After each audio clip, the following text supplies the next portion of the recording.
All right, here we go. Welcome back to the Gill Athletics Connections podcast. So humbled that you would once again press play. You know, as we are approaching past the 250 mark, I think this is episode 260 here. All of us here at Gill, we're just super humbled that you would be here to listen to these amazing guests and for the amazing guests that keep coming back week after week. You know, it's a hard podcast to make. I ask for 2 hours of people's time, and that's hard no matter what it is. And during track season, it's even harder. So super grateful for all of our guests and for all of our listeners. Really do appreciate you all being here. So let's hop into it today. This is one I've been looking forward to for a while. Some people are just naturally born storytellers, and today's guest is exactly that. So I'm excited to get into, learn his history and hear some stories, because I think there's going to be some good ones. Help me welcome the head coach from the Wichita State Shockers in the great state of Kansas, Mr. Steve Rainbolt. Steve, how are you, sir? Very well. Thank you very much. It's great to be with you. I'm really looking forward to this. The first question we have to ask that you need to explain, I guess is the best way, because I think I kind of know the answer, is your mascot is one of the most peculiar question everybody asks. What is a shocker? And then you see the mascot, which is a little bit of a scary mascot when you actually look at what the shocker is made out of. Help us understand, what is a shocker? Let's just take that off the table right here. So you might think of a bale of hay.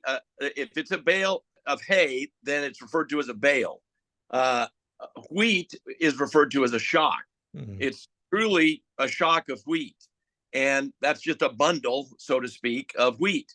And back when Wichita State was naming their mascot or, establishing their athletic department, there were lots of farm boys from the state of Kansas that shocked wheat in the summer for, a summer job.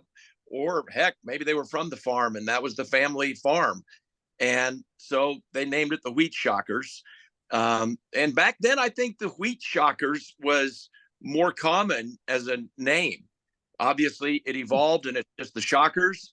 And that is a little bundle of wheat that you see. And people always ask, is it a bumblebee or, what is it? And it's wheat. And it's a little man made out of wheat. So anyway, we love it. It's been, like you say, interesting, and it's always a topic of conversation, and it makes me feel at home in the state of Kansas. I love Kansas. I'm born and raised Kansan. So yeah, that's what it is. Well, I love unique mascots.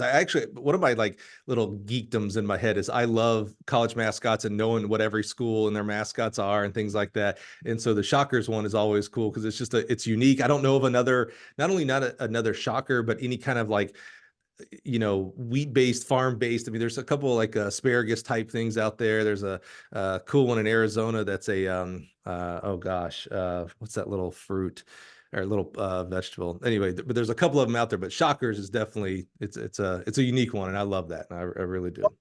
What is the one that is the slugs? Yeah, somewhere in California, maybe Riverside or Irvine, the banana slugs. Yeah, absolutely. Yeah, that's a unique one. My favorite one, we've done this a couple of times. Now we're going to play this game, Bolt. I told you, we don't really have a set agenda. We just kind of, we'll go all over the place. My favorite trivia question is, name the college mascots that don't end in S. So Shockers ends in S. Most of them do, right? The Kansas State Wildcats, the Kansas Jayhawks, there in your neck of the woods. But there's several that don't end in S. Can you think of any off the top of your head? No, Cornhuskers. Sooner.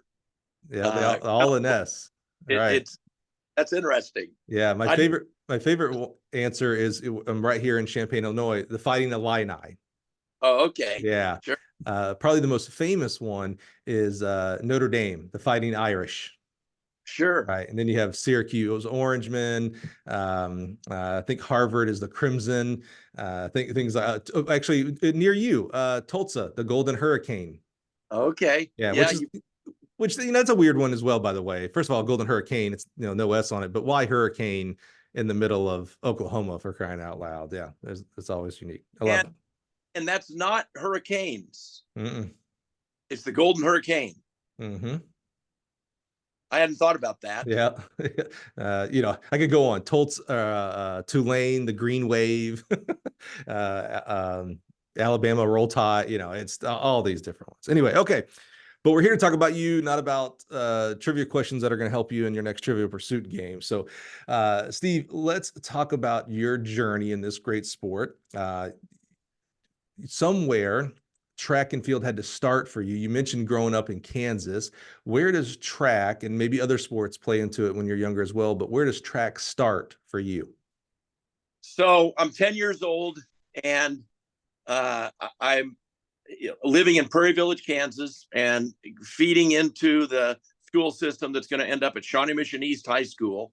And the Shawnee Mission East record holder was a guy named Randy Morgan in the high jump event.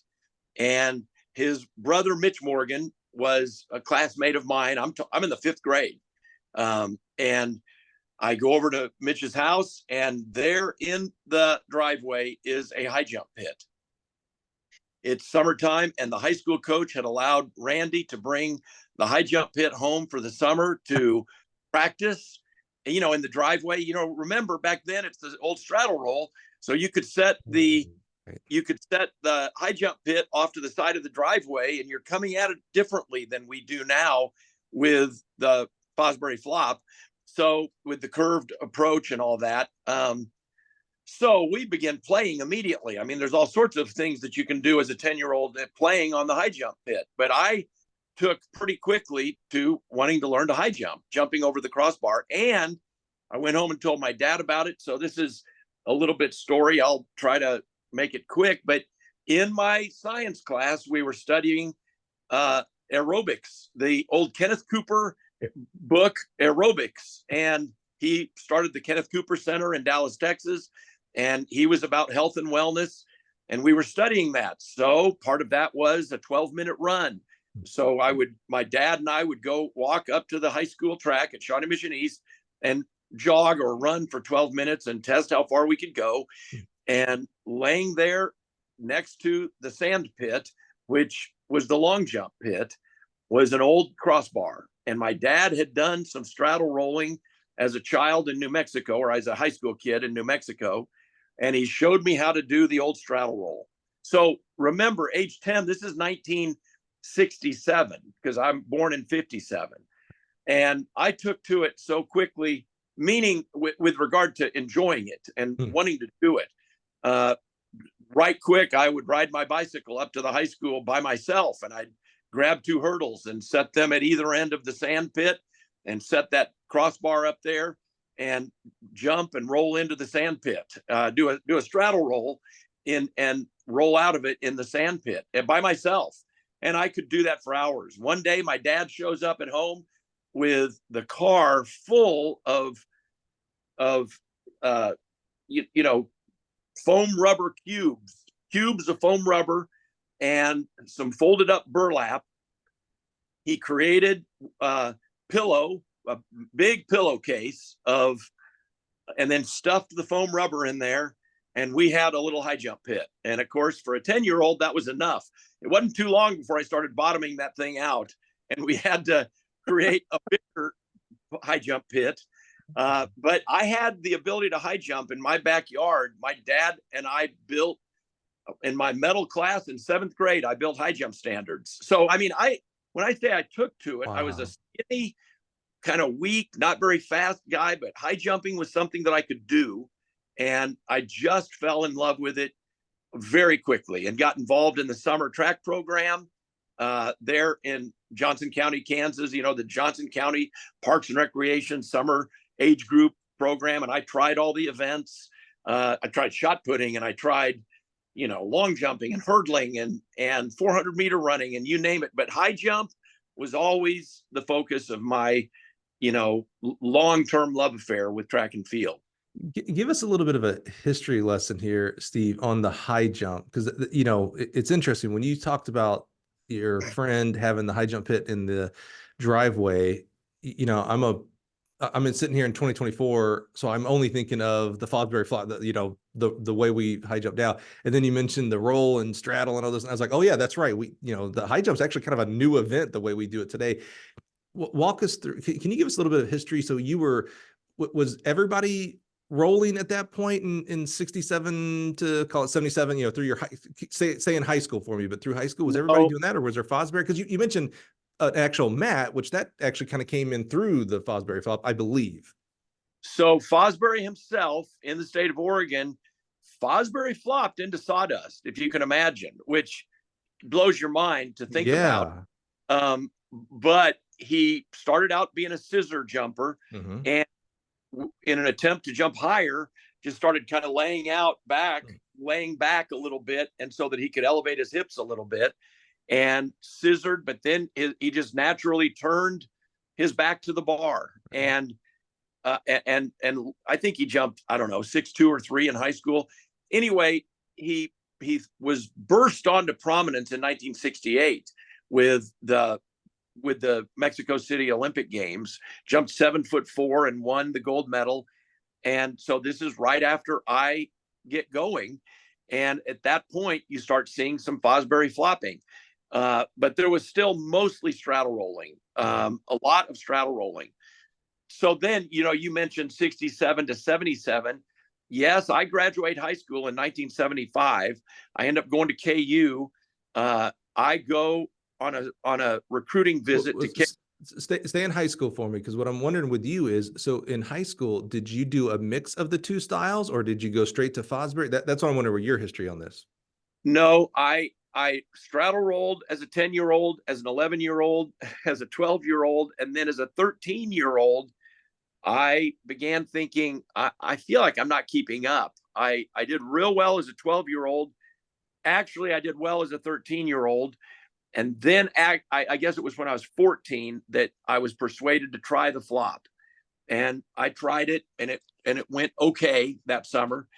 It's an interesting thing that this is making me think of. I can tell you what I jumped as a 10-year-old and what I jumped as an 11-year-old and as a 12-year-old and so forth, right on up. And I will ask some athletes right now, so remind me what your mark was, 3 weeks ago at the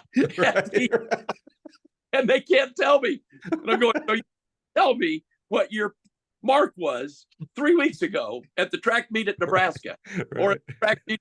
Hey, seriously, would you like to tell you what I did as a 10-year-old? Track and field championships as a 10-year-old? I can tell you what I jumped. I jumped 4'2" in the Greater City Track and Field Championships. I won the division. I can't believe you're not able to tell me what you did 3 weeks. Right. So anyway, that's a funny part of it. Good. But at age 14 is when I transitioned to the flop. And from that point forward, I was flopping. And it didn't go great that summer. I jumped 5'6" as a 13-year-old.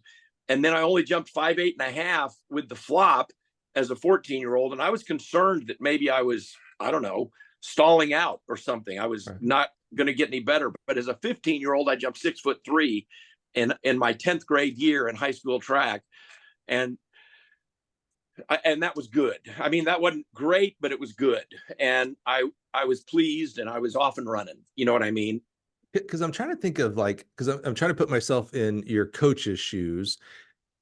I can think of maybe one example. You can probably think of more. I can think of the glide to rotational in the shot put, but I'm trying to think, where in the world for track do we have to take one style and teach it, the same event, teach it in a radically different style? So rolling to Fosbury, radically different. In that shot example I gave, glide to rotational. I might be overstating when I say radically different, but it's different.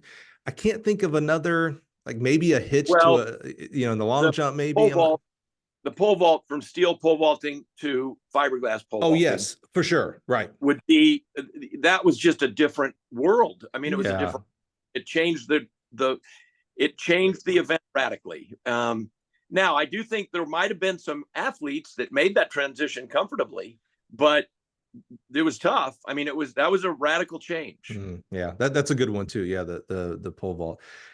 So how did you and coach, were there ever struggles like, hey, coach, I feel like I'm stalling out, I want to go back to the roll, and coach is like, nope, this is the future, we're going to stick with the Fosbury? How was that relationship with high school coach? Oh, it was. So by the time I got to high school in 10th grade, so remember, I'm old enough that it was junior high, 7th, 8th, and 9th grade, and then high school, 10th, 11th, and 12th. So I wasn't in high school till 10th grade. And by the time I got there, I was flopping.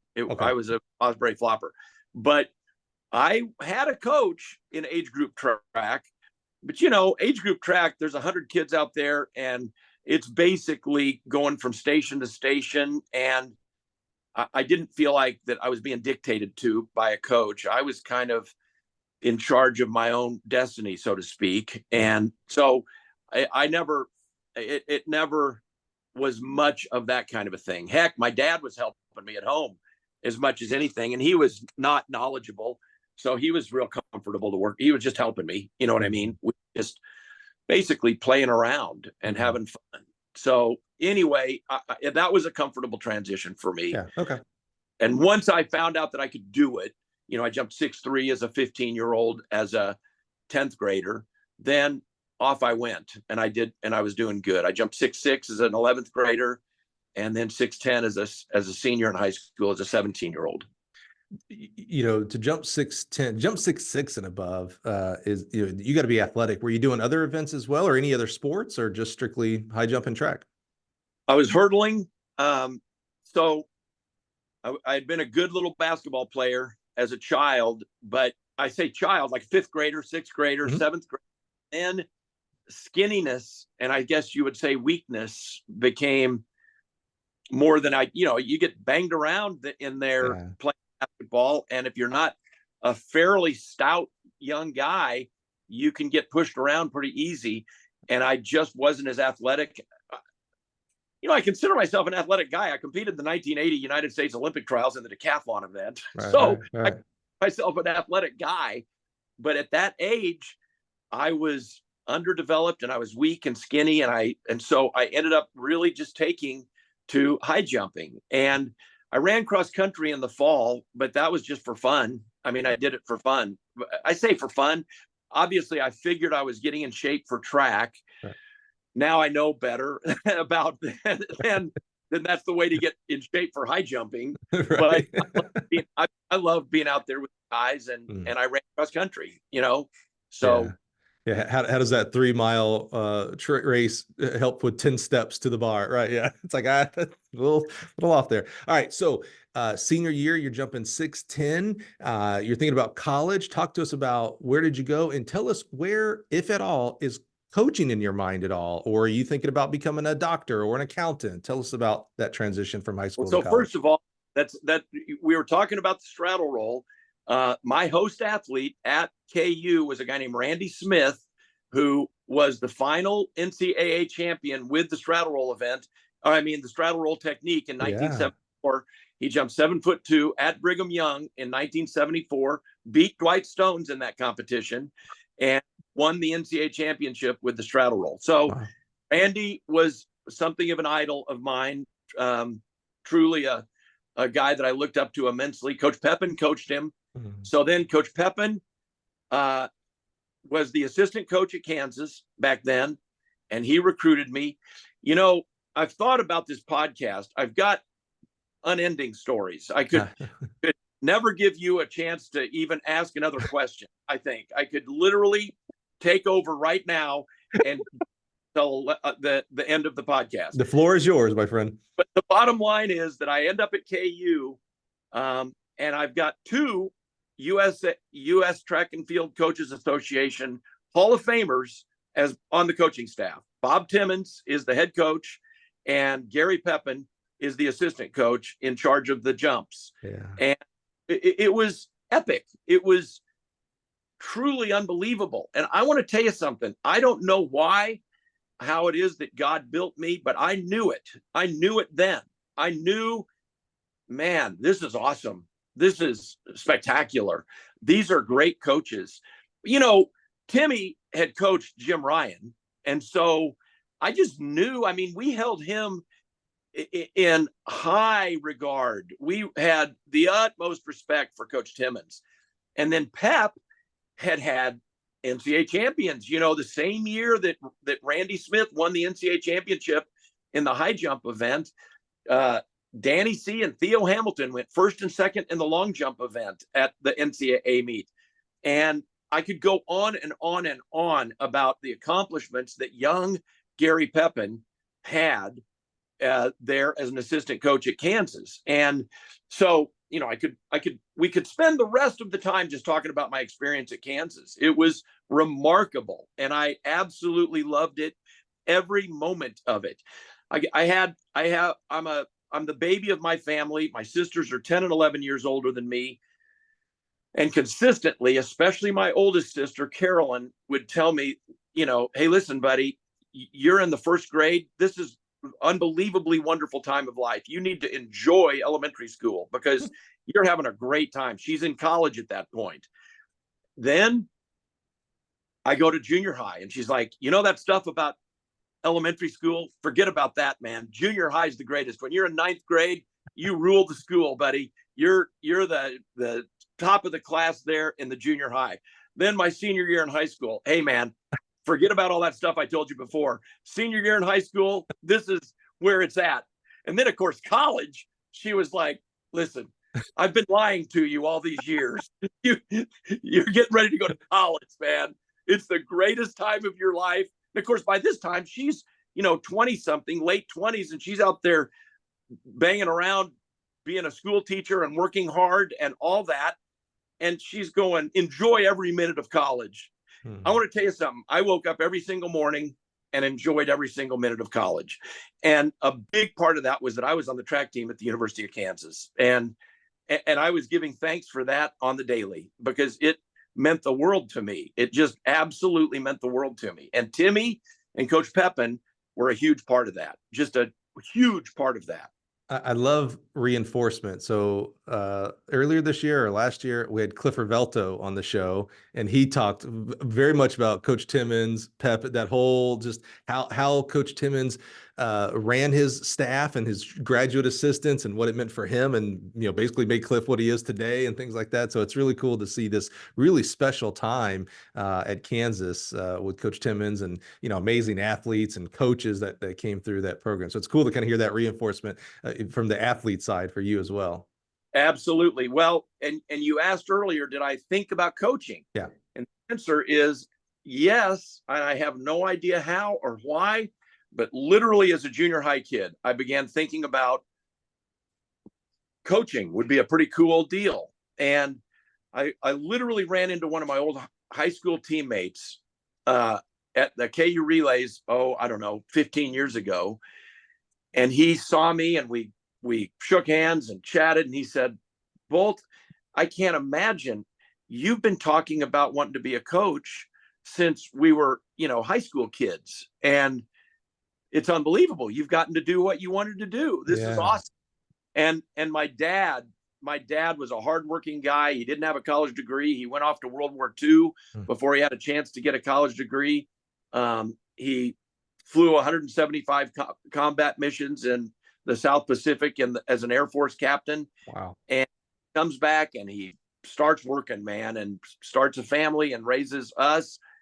And he had a good life. But when I got into coaching, he was like, Steve, you love what you do. That's revolutionary. That's revolutionary that you love what you do. Because he didn't hate what he did, but it was work, man. He was work. He was a hard-working guy. And to see me able to coach track, are you kidding me? He was like, you're robbing a bank, man. How can you possibly manage this to make a living doing something that you love so much? So I knew every step of the way that I wanted to be a coach. And then once I got into coaching, it's really, really been a wonderful career path. I truly believe that everybody on earth is put on here to do one thing really excellently. Unfortunately, the vast majority of us, 95, maybe 99%, never actually find that. We become Air Force captains, and maybe dad was going to be the world's greatest artist, painter in the world, and just never had the opportunity to explore that, right? So I love hearing, this young Steve Rainbolt going, yeah, coaching, I think that's it. And then seeing it come out to fruition. There's a lot of ways in the life that you could have gone on to have to do other things for a job, for work. So it's awesome to see, this mix of passion, skill, and desire, and luck to find coaching in this profession. That's really cool. So very fortunate. If you had that as a young person, so really young, elementary school, did you Were you different as a high school athlete? And what I mean by that is, did you, you think about your teammates you had, did you pay attention to coach in a little different way? Like, well, why is he doing this type of workout? Why is he asking me to do this? Versus, most of us as, 14, 18-year-old kids, yes, sir, yes, ma'am. And we just go do the workout and we're thinking about our history class and, girls or boys, were you different, or were you just, okay, I'll just listen to coach and I'll figure out coaching one day? No, I was definitely, I'm confident that I was definitely different. I was into it at a deep level. And, it was a different time in terms of there's no internet. Okay.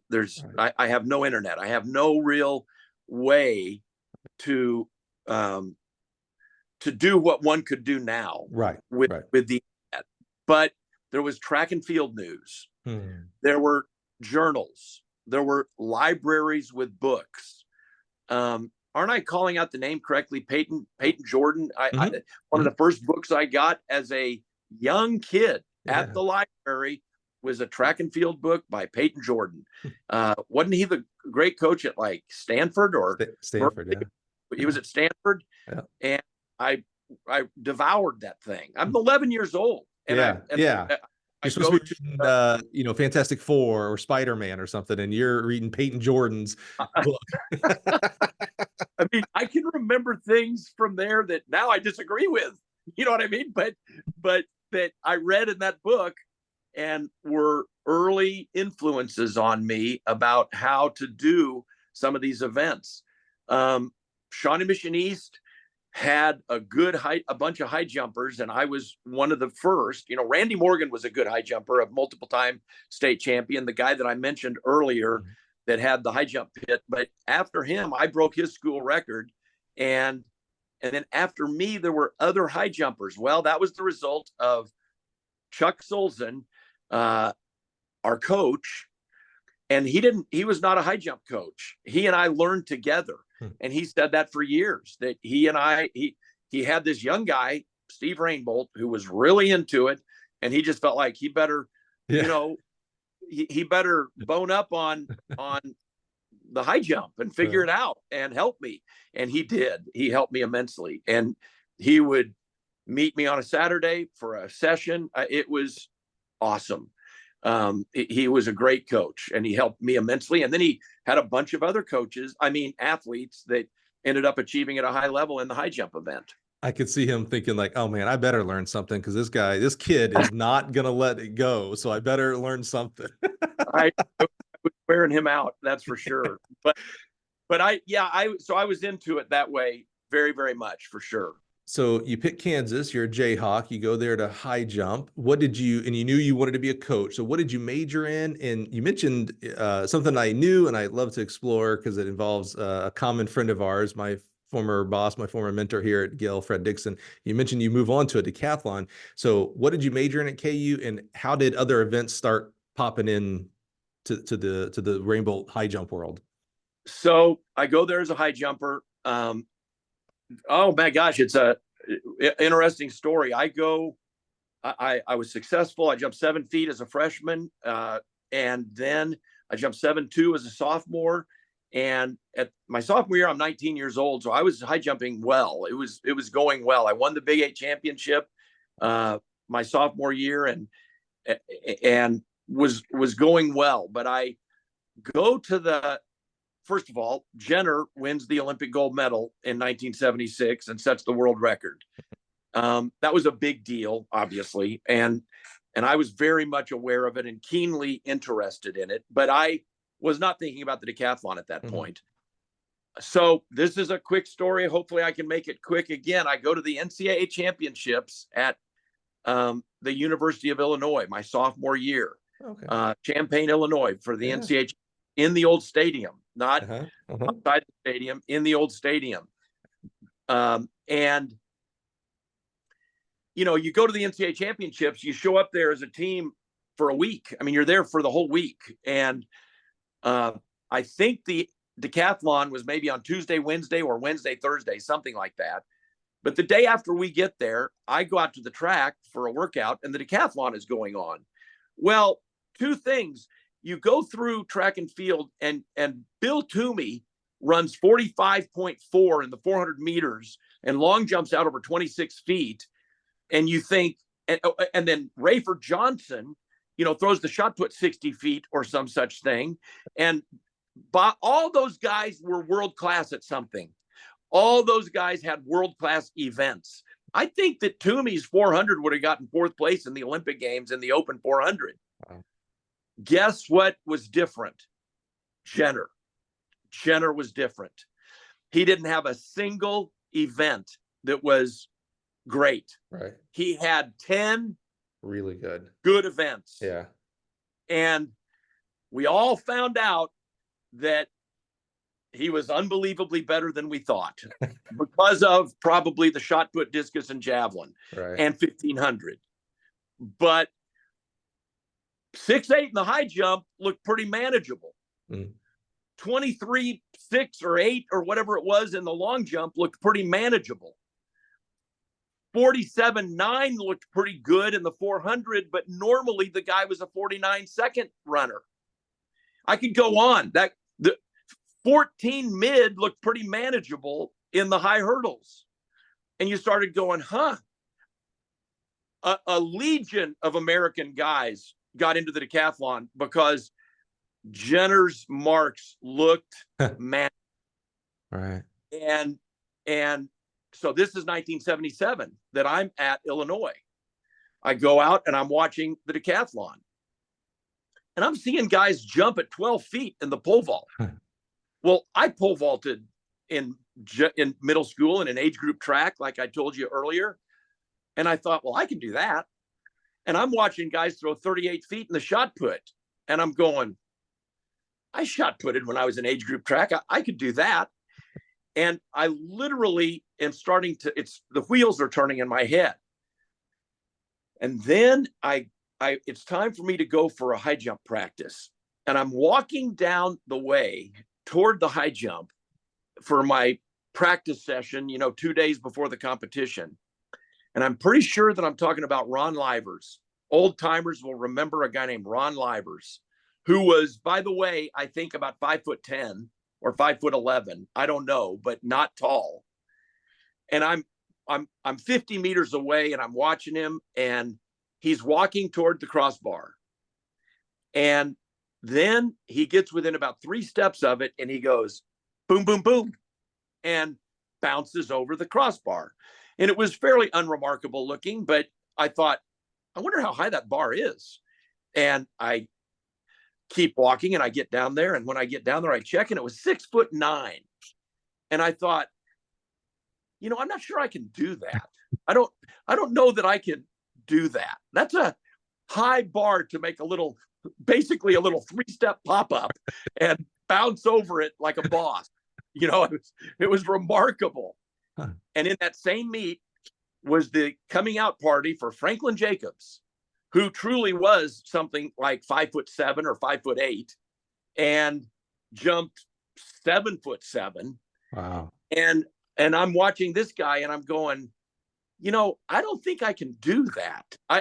These guys are talented at a level that I'm not familiar with. And somehow the wheels had gotten turning about the decathlon. One thing leads to another part of the story that I find very interesting. So I'll share it with you.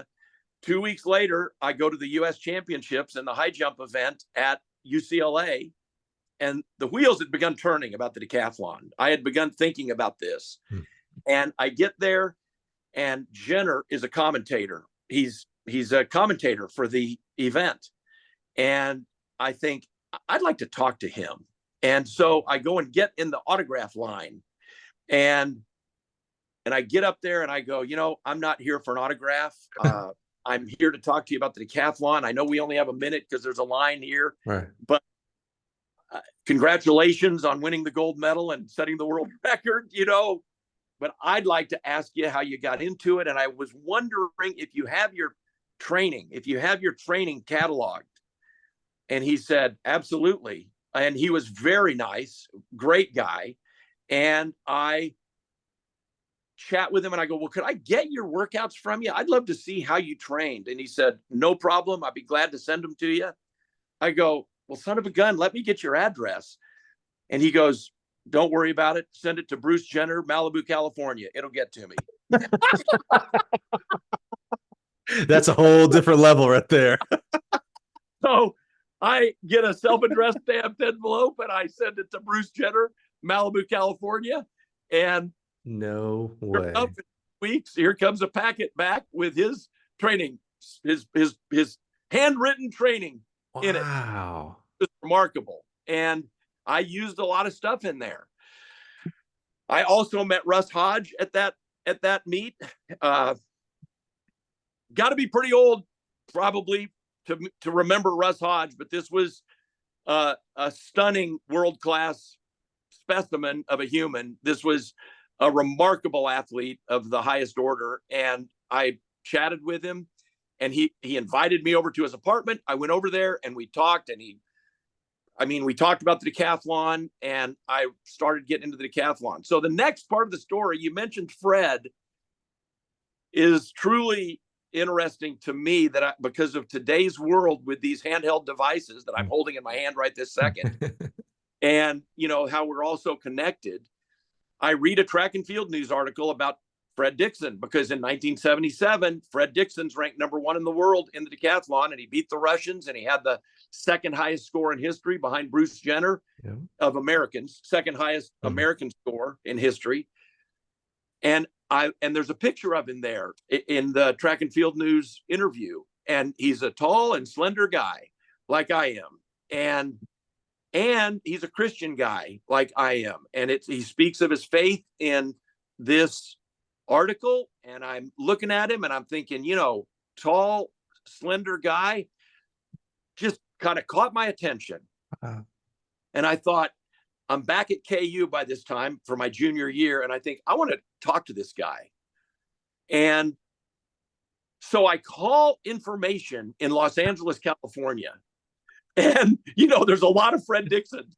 Sure. And back then they would only give you 4 at a time. So I'm writing down numbers, and then I don't reach him. I call 4 people. I don't reach him. I call back and I figure out how to get him to give me the next 4. And son of a gun, at some point, fairly quickly, I reach Fred Dixon on the telephone, the world-class decathlon athlete.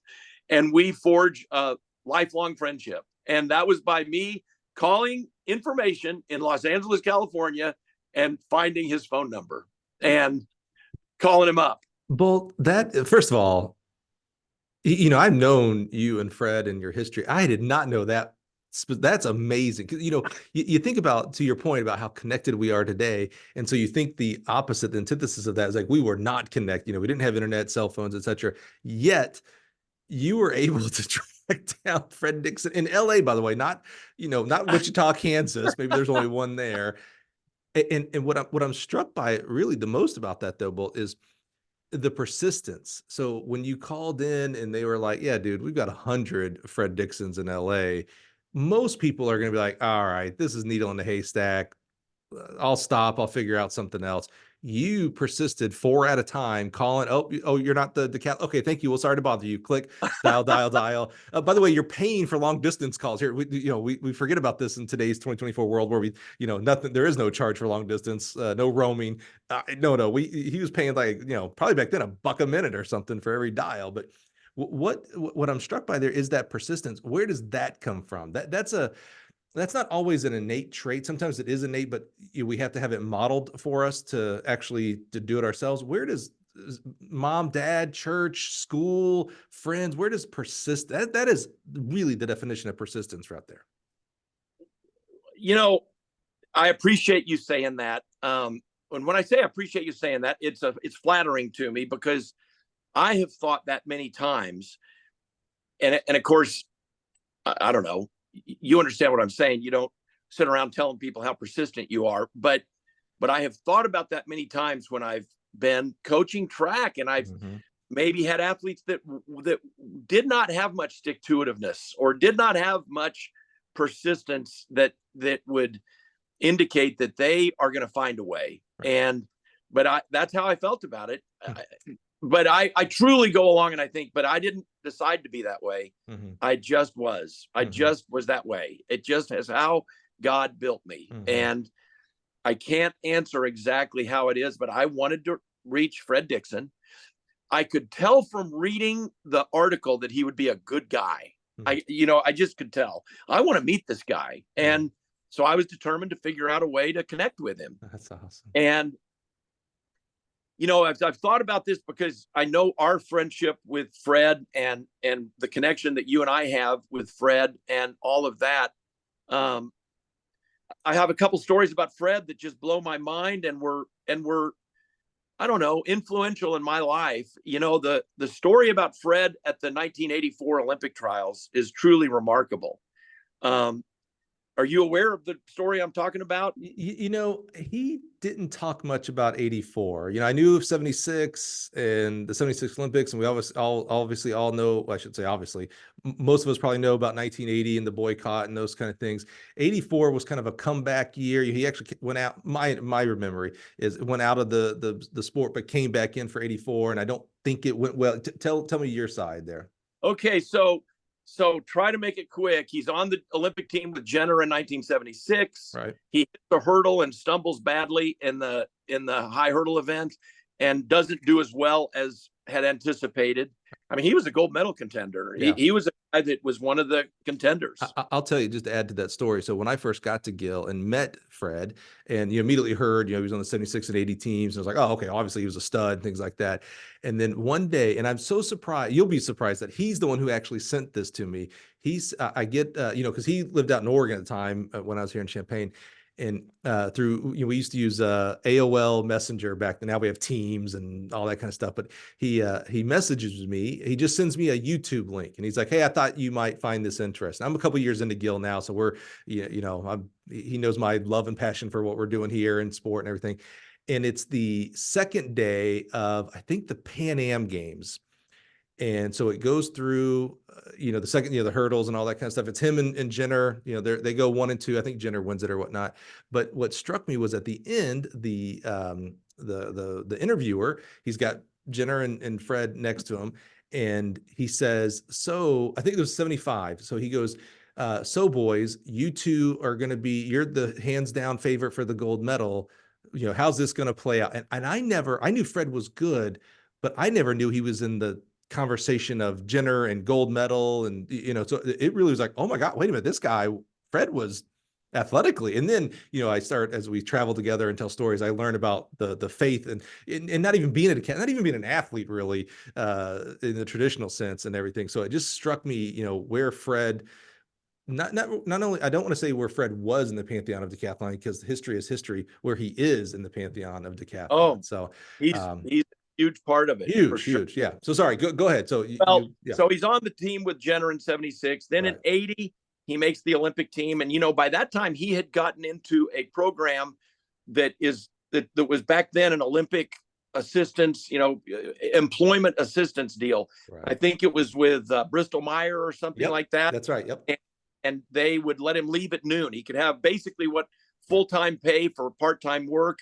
He'd come in and then he'd go and train in the afternoon. And I was there at the 80 Olympic trials with, I got to compete in the 80 Olympic trials with Fred. And anyway, he makes the team at the United States boycotts and he retires and he's done. He's got a family. He's 30 years old at that point. Yep. Back then that was real old for decathlon guy, for a track athlete. Right. And so he goes to work. I think he continued working for Bristol Meyer. And he just became a normal full-time employee and raising a family. Right. But the interesting thing about Fred was that he would, unlike most people that go jogging or go and lift weights at the gym, he would run 200s for his fitness activity. Right. His health and wellness plan was to run track and field workouts. Right. And truly he was not thinking, I don't believe at all, not thinking about getting back into competing. I think you're right. Here comes 1984, and he's looking at the United States list of decathlon men, and he simply thinks, I think I could make the team again. I'm not sure, but what I couldn't do it again. Because the things were not unbelievably high level. Right. There were no unbelievably high level guys. There were a bunch of good guys, Right. but not unbelievably high level. And so he goes to Bristol Myers. Could I go back to training again for a year? And he does. And he goes to the Olympic trials in 1980. And he no heights in the pole vault. First of all, he no marks in the discus. And that was an unbelievable story. I mean, to bring tears to my eyes to tell the story. He's leading the decathlon after day one, has a fabulous hurdle race. And on the second event of the second day, the discus event, he fouls his first two throws, and man, he goes for it on his third attempt and throws a discus further than he'd ever thrown it in his life and can't stay in.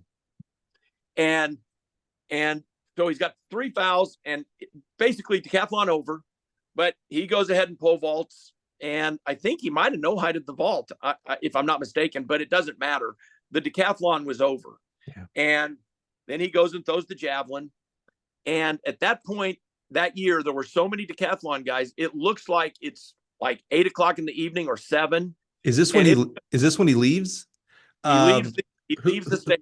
Who's my guy at Liberty? Just retired a few years ago. Yes. I'm trying to told me the story because he coached the kid. Yeah. Okay. Keep going. All right. I do know this. This is unbelievable. This is character. Unbelievable story. And so Fred, it's going to be 4 hours till he's going to run the 1500. Mm-hmm. Plus he doesn't like the 1500. That's his least favorite event that there is. Yep. And he thinks, I'm done here. It's over. I am not going to make the Olympic team. My decathlon is over. And he lived, an hour away there in the Los Angeles area. So he and his wife get in the car and head home. His children are at home and he's feeling broken, beat up, frustrated that he no marked the discus, and he drives home. And literally an hour later pulls onto his street and is driving down the street almost home and looks at his wife and says, I don't think I can tell my kids that I didn't finish my last decathlon. And turns around and drives the hour back to the stadium and runs the 1500. Mm-hmm. And I love that stuff, man. Are you kidding me? That's what it's all about. That's what it's all about. It's easy to say, don't live a life with regrets. Don't do things that you'll regret later. And then there is action. And that's what Fred took there. It was like, oh man, if I do this 10, 20, 30 years, I'm going to have to tell my kids, yeah, I quit. Yeah, I quit. But and then give every excuse in the world. Oh, but it didn't matter. I was already out, yada, yada. No. Here's the story he gets to tell now. Hey, you know what? I'm going to finish no matter what. I'm turning back around, and I did it. Wow. That meant the world to me. Yeah. And when I say that, it was stunning to me. And so that guy has been a man that I've looked up to since I got into the decathlon, and I was a college track athlete when I met him. I've gone to his house for Thanksgiving before. He and I have been very good friends, and I've really loved my lifelong friendship with Fred Dixon. Love it. So anyway, that's a story that I was glad you mentioned, Fred, because absolutely. I wanted to tell that story even before this podcast. I thought of that story because of our friendship with Fred that we share. And so anyhow, I'm glad I got to share that. I love it. So the decathlon becomes like a thing in the back of your head from the 76 Olympics and then the 77 NCAAs, which I love that was right here at University of Illinois. Was that the same? Because I think U of I held nationals a couple of years. Was that the same year Don Page did the 8:15? Yeah. I tell you, this is going to be a podcast of stories now, but one of my top 3 experiences in track and field, I wasn't there for that. I was like 1 year old, so I wasn't there for that. But Don Page came to Champaign. I think he was working on the University of Illinois outdoor facilities a few years ago, right before COVID. And I've gotten, so blessed to be able to know Don and have a friendship with him. We go to a restaurant to have dinner that night. So we're in Champaign, and I've always heard the story of the 8:15 double, but I've never heard it from him. So I get the guy who did it to start telling me the story. And it was kind of striking. It was a beautiful night. We're sitting outside having dinner and having a drink. And I got the guy who did it telling me the story. And then he drops the bomb, because I did not know this. He goes, yeah, so it was right here in Champaign. It was at the Memorial Stadium when the track was around the football stadium. I had no clue that it actually happened right here in Champaign. So then it really hit me like, holy cow, I'm at the place where it happened with the guy who did it telling me this.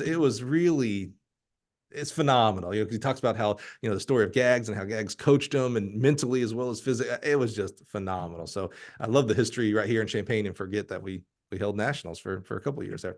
Okay. So this decathlon's in the back, this little bug is growing. You get it. Did you start doing it at KU, or is this a post KU thing? And No, how did Coach Timmons and the rest of the staff, Coach Pepin, how did they take that? Was it, I mean, I had to assume that it was, well, I don't know, you're giving it a face now. I was going to say, I had to assume that it was supportive because it ended up being very successful. What was that like? Hey, Coach, I know I'm doing well in the high jump, but I want to just throw it all to the wind, and let's do 9 more events. So it was not well received. Those guys, to their credit, I am so thankful. They hung in there with me and worked with me. I mean, now I'm a 30-year head coach at the NCAA Division I level, and guy comes and tells you he wants to quit doing the event that he's been. I say quit. I mean, I was still planning on jumping well, but won the Big 8 and jumped 7'2" in 1977 as a sophomore at 172 pounds. Now I'm going to get a little bit stronger and bigger and more powerful and try to do the decathlon. And I ended up at 192 pounds, and I never jumped quite the same. I still jumped good, but I never jumped quite the same. So I got second in the Big 8 my freshman year, indoors and outdoors. Then I got first indoors as a sophomore, and third in the high jump you're talking about event, and third outdoors. Now you got to remember there was no decathlon in conference championship competition back then. Oh, so not only I'm giving up jumping as well as I for an event that is only at the NCAA meet. It's not the conference meet, and those guys cared desperately about the conference meet. Wow. So I can't believe that they were as gracious and wonderful as they were, and they pushed back. Don't misunderstand. But I really wanted to do it. And it affected my scholarship. I was on a smaller scholarship after that because I basically was abandoning. After that, I got fourth 3 times in a row in the high jump event. And that was the only event that I was good enough to compete in the Big 8 conference. So anyway, that's an answer to that question. That's interesting. Yeah. But then I went out and after college. Hold on there. I want to. That made me think of something, because I'm not just very coach focused. I'm 100% coach focused, even to the detriment. I don't think of athletes all that much. I think of the coaches, so that the coaches can affect the athletes. And one of the things that I've learned in this podcast has been the catalyst to help me learn this. I was lucky to have Brooks Johnson and George Williams separately on the podcast, and Brooks, when I had Brooks on early in the podcast, 4 years ago now, he brought up George Williams's saying of, if you're not in the huddle, you don't know the play.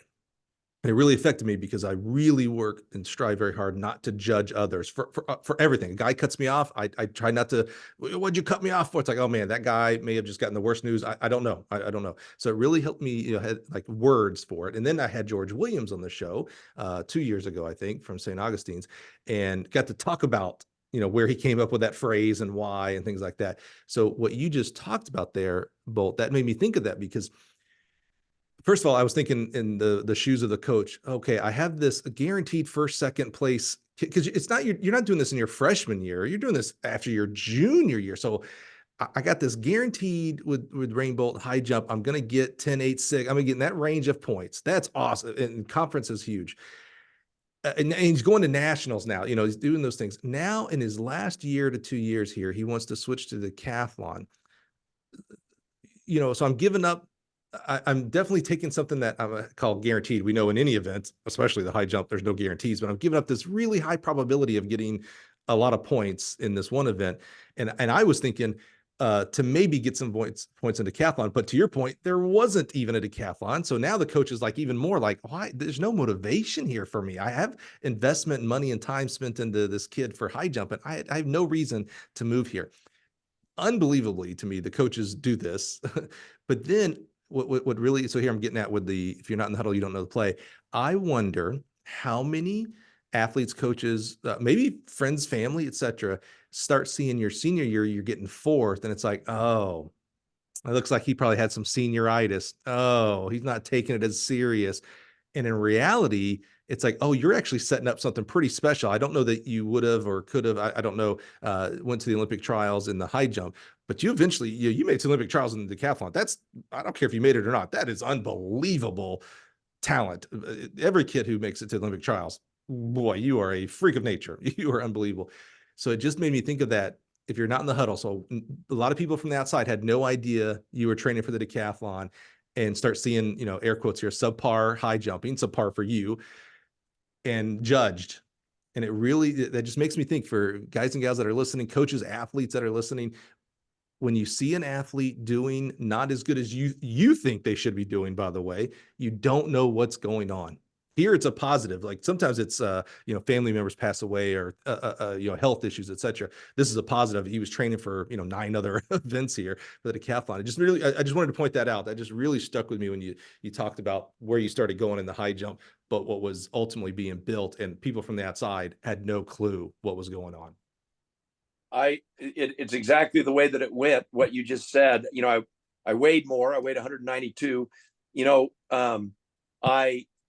I jumped 6, 8 3/4 in one of those conference championships. Now it was good enough for fourth that day, but that was below my standard, man. Even though I was focused on the decathlon, that was demoralizing to not have a good conference championship. I cared deeply about doing well in the Big 8 conference championship. I wanted to do well.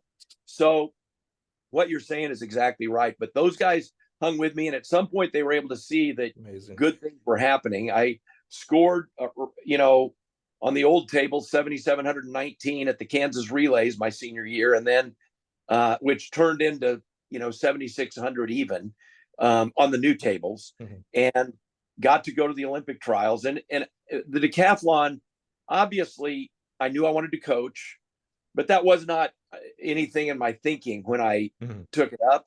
But oh my gosh, what a wonderful, lesson. It was just a wealth of lessons. It was unending lessons that I learned for my coaching. When I've got an assistant coach and it's the throws coach, now I know what he's going through. I know about the throws, and I know about the hurdles, and I know about the sprints, and I know about the jumps. You know what I mean? I've experienced all that stuff. And if I had only had the background of the high jump, it would have been fine. I think I'd have been okay coach, but you understand what I'm saying. Oh yeah. I agree with that, because what I was hoping you weren't going to say is, because you had the actual experience of doing them, that's why I know the events, because I don't believe that's true. And it's been proven there's plenty of coaches out there that never did their events that are unbelievable. But you're right, it made it easier because you had the personal experience. But I think a guy like you would have, take away the decathlon, this story starts and ends with the high jump. I think today you're still talking about, oh, I love the throws, and really work hard to make sure I know what's going on over there, because of your passion for the sport as well. Yeah, so you're right. I think it makes it easier having the experience, but it's definitely not the roadblock to coaching those events. No, it was, but I value all of my experiences. As a head coach, I value that I had those experiences, and I have a sense for what those young people are going through. Right. I have been so fortunate. I mentioned Timmy and Pep, and then after college, I want to try to go and compete at a high level. And I go out to Santa Barbara and got to train with Sam Adams. Yeah. And that was to this day, in no uncertain terms, all three of those guys, Coach Timmons, Coach Pepin, and then of course, now I'm talking about Sam Adams.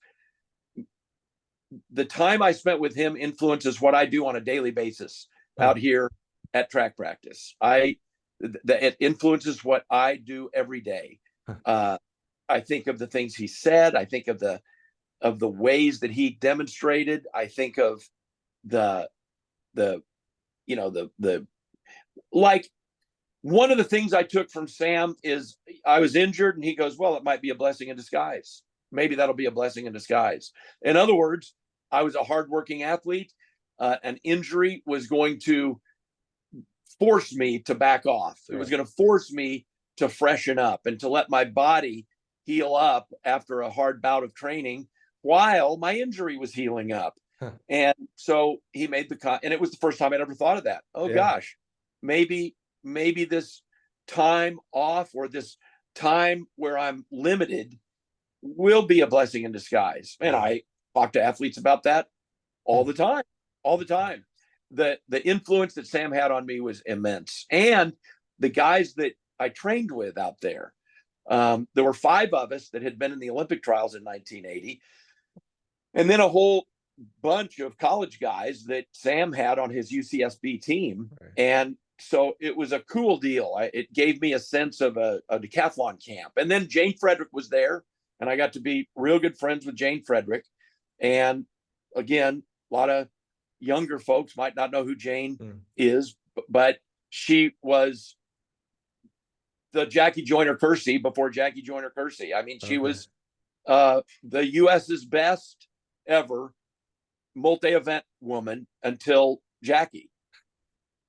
That's a tough one to be right before, because most people say it starts and ends with JJK for sure. No, that's a tough one. She was really good. So because you're out of college now, so where is coaching? Are you full-time athlete, part-time working? Are you coaching at all? Where's coaching at? I got an injury out there in Santa Barbara. I got a sciatic nerve aggravation that effectively ended my career, or I would have been glad to be a track bum for a long time. I would have been glad to ride that wave as long as I could ride it. Right. But the injury stopped me, and I'm really struggling with it. And Coach Pepin he was the head women's coach. He was with us at Kansas my whole 5 years. And then right at the end of my 5 years, he goes and becomes the head women's coach at Nebraska.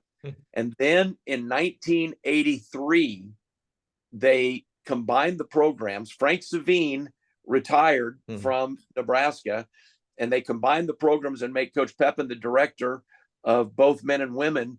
And he calls me up and hires me to be his assistant. And what a wonderful time I had there at Nebraska. What's that like? I've said, and I still believe this, that for graduate assistants, I think there should be a rule that you cannot be a graduate assistant at where you did your undergrad in. I just think, I hate to say it's impossible, but it's impossible to go from hanging out with your buddies on Friday and then your coach so-and-so on Monday. This seems similar-esque. And what I mean by that is, how did you go from, because I know Gary Pepin, what an amazing guy, what an amazing coach. I don't want to say strong personality necessarily, but he has his style. You were coached by him. How do you transition from, and there's separation there. There's years separation, which obviously helps. I think obviously helps. How do you go from being his athlete to now being his assistant coach? Like, how do you not defer of like, oh, anything he says is, he's still the head coach, so there's a little bit of it, but you go from listening, him barking orders of the workout to, hey, you have a group to go coach. I've hired you to coach. Go coach. I tell you what, you're 100% correct that it was difficult, but I didn't think of it as difficult at the time. I'm thinking of it as difficult looking back, because he's a Bearcat, man. That guy's a tough rascal.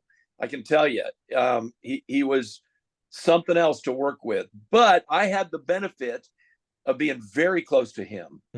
So he could get frustrated with me. I could get frustrated with him. I could be ruminating and it eating me alive. And I knew all I needed to do was go over to his house and spend an evening with him, because that's what I used to do as an athlete, and clear the air. And sometimes it didn't even have anything to do with actively clearing the air about whatever we'd been upset about. It was just spending the evening together. And when we did, we always cleared the air and felt good. He and I are like really close friends. And we were, when I was an athlete on the team at Kansas.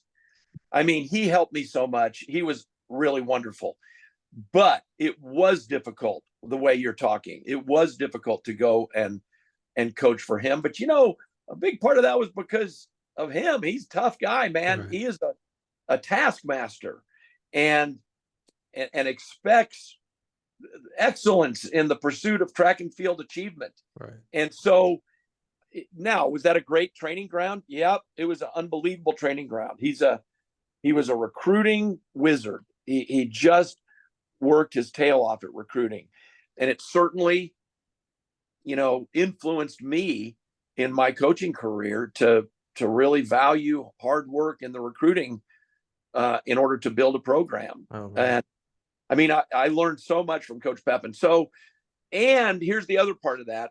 Lincoln, Nebraska is a great place, man. It's a wonderful place to live.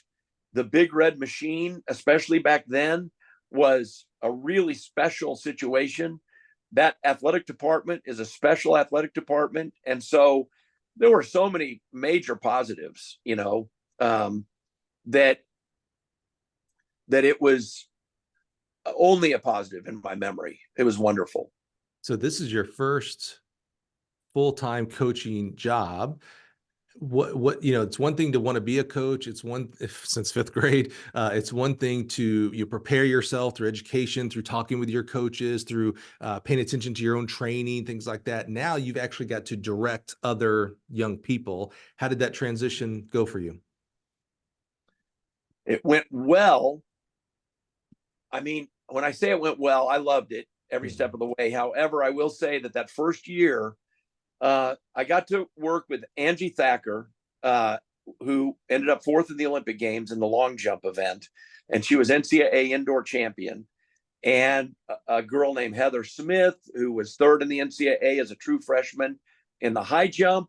And a guy named Darren Burton, who was a 7'6" high jumper. I mean, that first year, I got to work with some great. I was about to say, wait a minute. How do you handle that? You're still a young person, and this is your first coaching job. Some of us coach forever and don't have that caliber. How did you handle? That's some stress and pressure, right? Like, don't screw these kids up.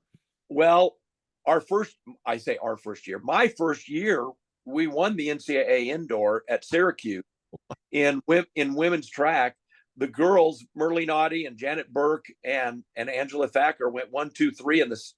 Well, I guess back then it was the 55-meter dash. Yes, I didn't know that was this. Yeah. And so that was my first year on the staff. And so it was a very heady time. I mean, it was some significant track and field, obviously, and a really, really special time. But, I don't know, Mike, I was at Kansas and we had great athletes. That part of it didn't overwhelm me. Yeah, I see what you're saying. Yeah. It didn't overwhelm me too much. Yeah. I tell you that I can remember sitting there and shaking hands with Angie after she wins that NCAA long jump and giving her a fist pump and really excited. And then sitting back in my chair and thinking, well, I'd rather be competing. But remember, I had been competing 1 year previous. Right. Previous, I was still dreaming of being an Olympic decathlon athlete. Yeah. And that was hard. So that part of the transition was hard. That's a good point about your background at KU and then going on to Olympic trials. So you're around other, high level athletes, and not being intimidated. Some of that intimidation, I think, comes from, what's the term I want to say here? Like lack of self-confidence, because, you've coached long enough now and you've coached great athletes in a lot of different events.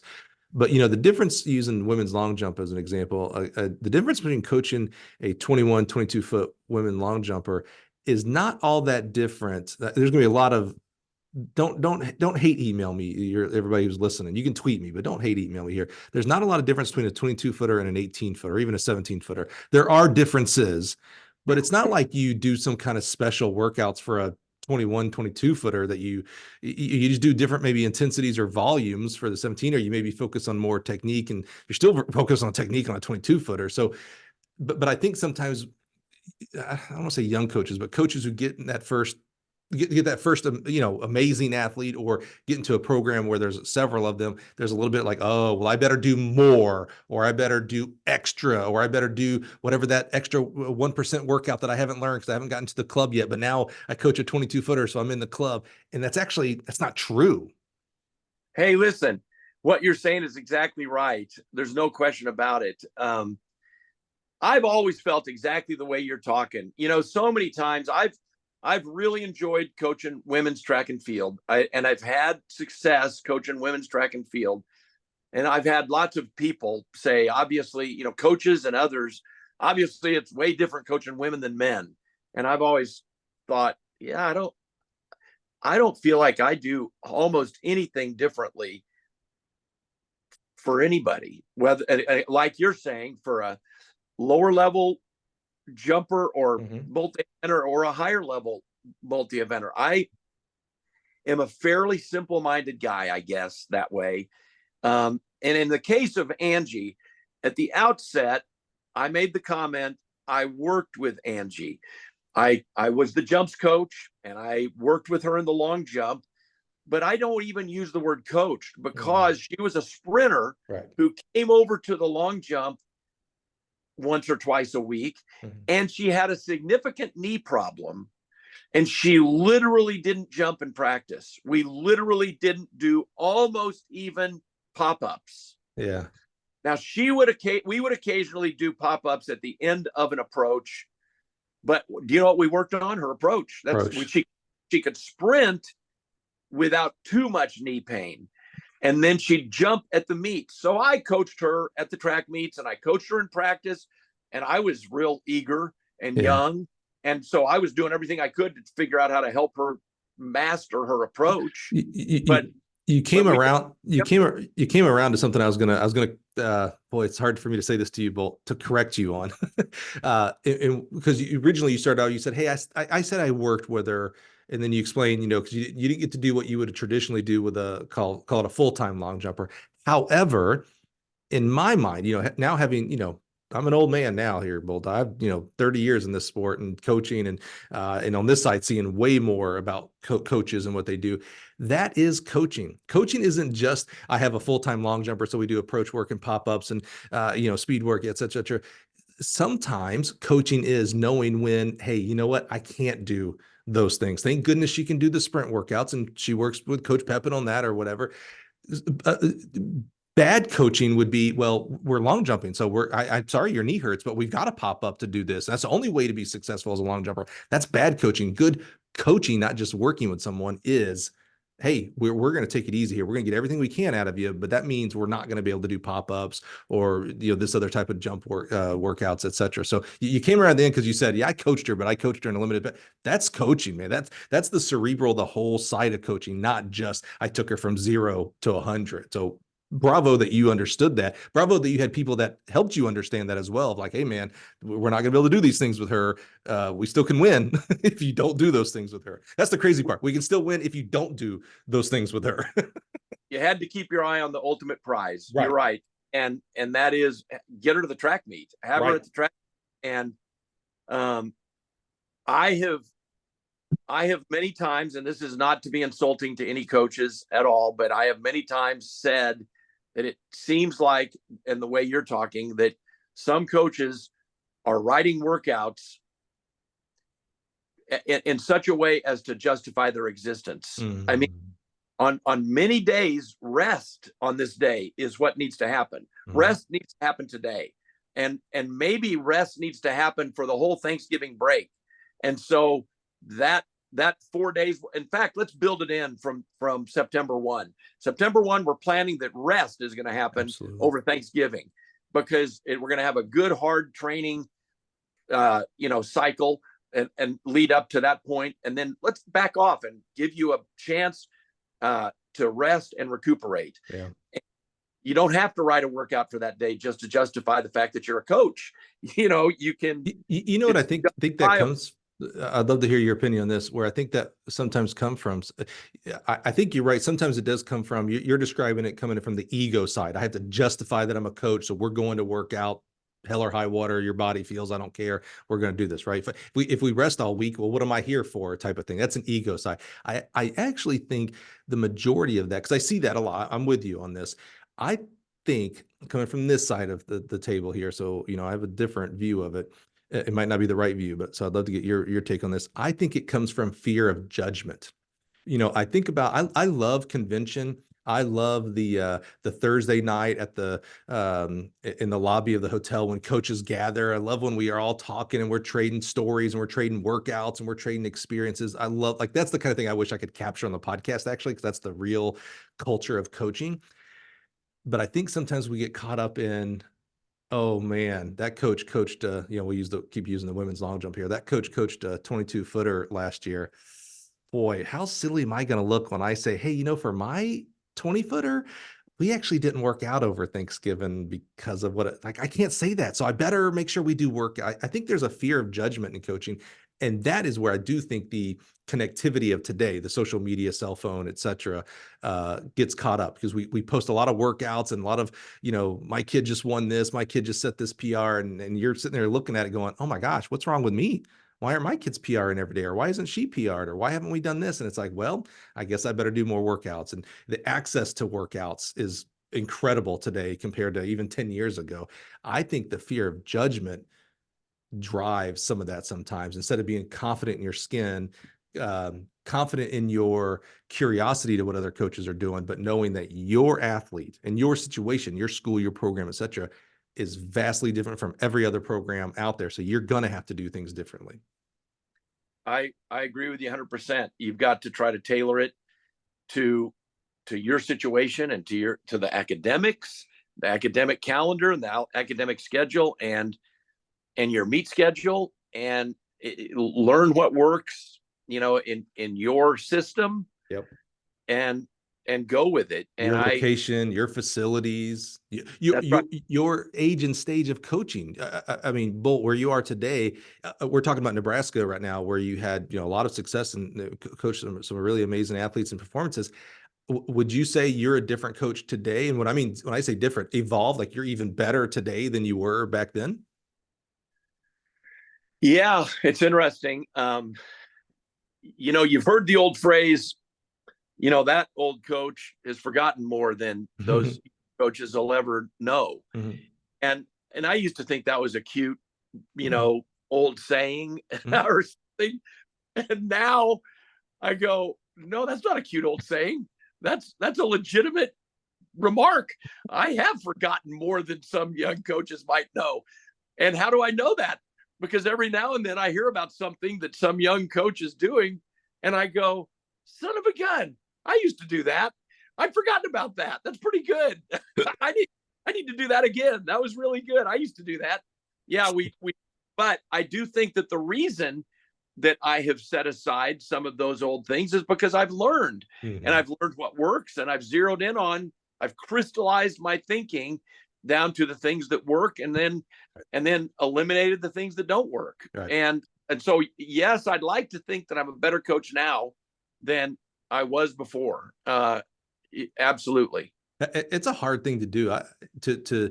When you're talking about workouts and even what you can get out of the kids or not. I remember, when I coached, I don't know if we still use, I haven't heard this terminology too much in the last decade or so, but back then we used to talk about with sprinters, float, sprint, float. I think it's more of a,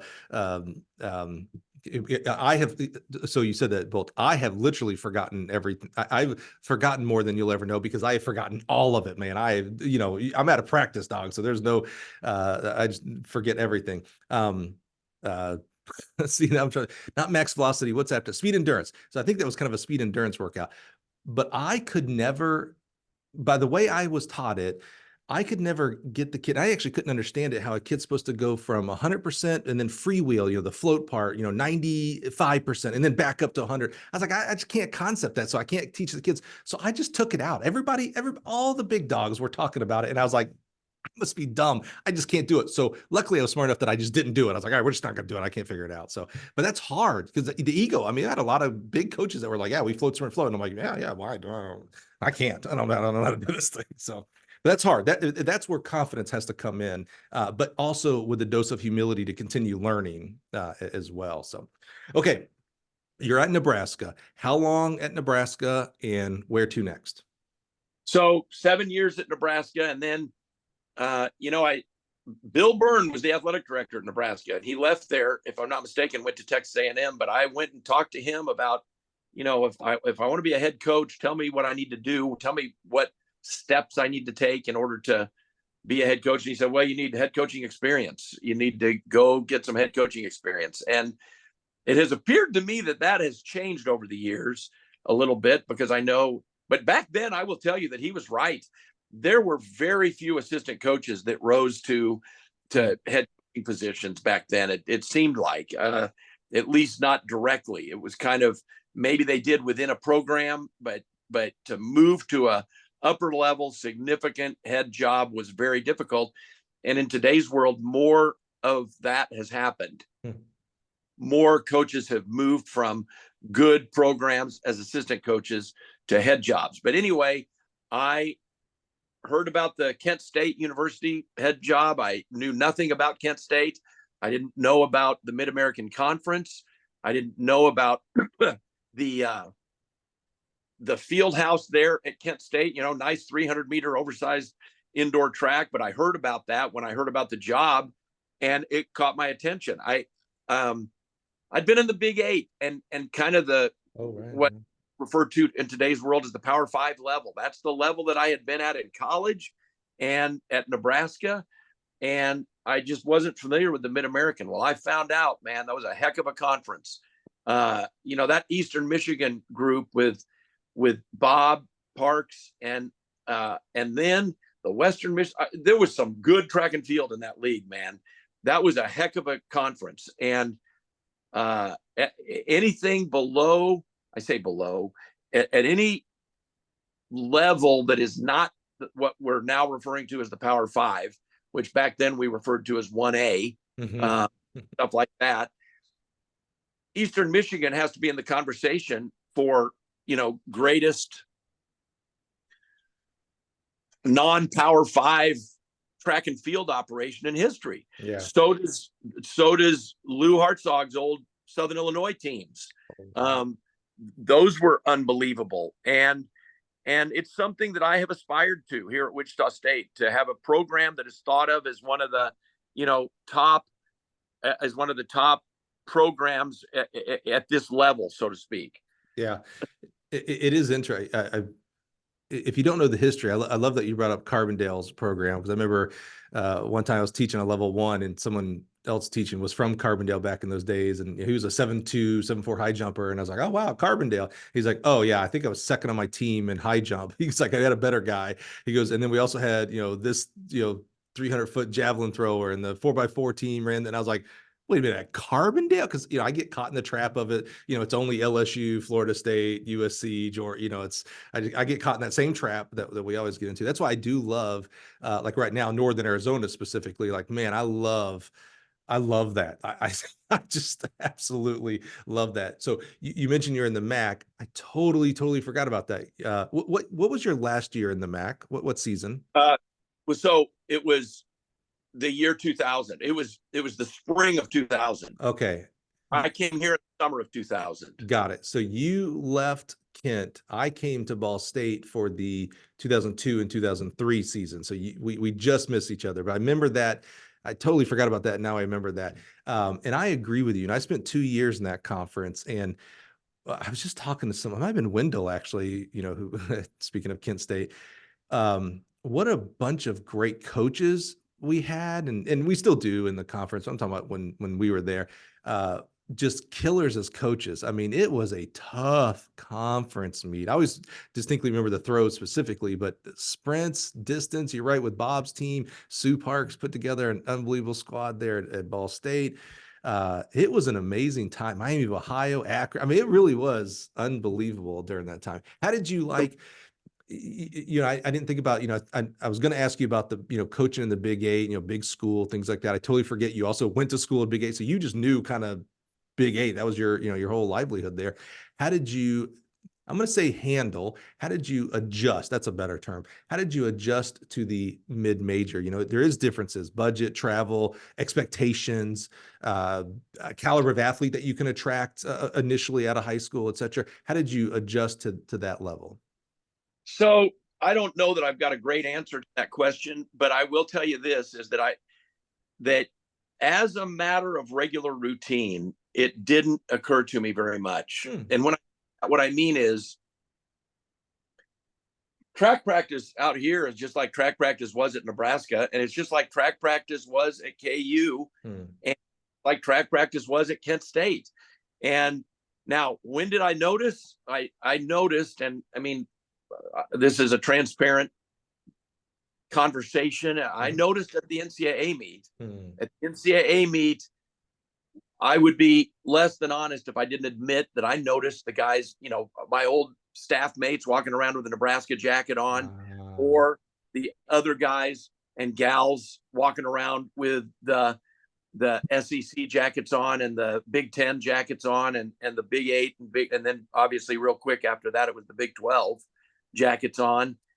And I get it. That was that I would notice, and then literally on my way back to Kent, I'm back engaged with Kent State track and field. I'm back engaged with trying to win the Mid-American. It didn't really bother me a bit. Now, budget was something, but I was not the head coach at Nebraska, so budget concerns was not my thing. Yeah, and I will tell you that at Nebraska, that was the early 90s, and we were more careful about budget than I think the really, really well-to-do Big Ten and SEC programs are now. Yeah, we were not spending money like water back then. We were spending money. I mean, we had a premier program, and we were spending money, but not like they do now. Yeah, Big Ten Network changed the game, I think. Yeah, not even close. And when I say that, I got to Kent, and I am the head coach, and I'm watching over the budget, but it didn't occur to me. We made a spring trip to California. Yeah. We ate some peanut butter sandwiches, and had 4 in a room so that we could make a trip, so that we could be out there for a week. And we watched our pennies, but it was good. It was great. I didn't think of it too much. Okay. My favorite question. I ask this of everybody on the podcast when they get their first head coaching job, because you don't know, to your point, you made a great point there. You're like, as the assistant in Nebraska, Pep ran everything. So I was told what I could spend or not spend, et cetera. But now when you get the head job, you never know what.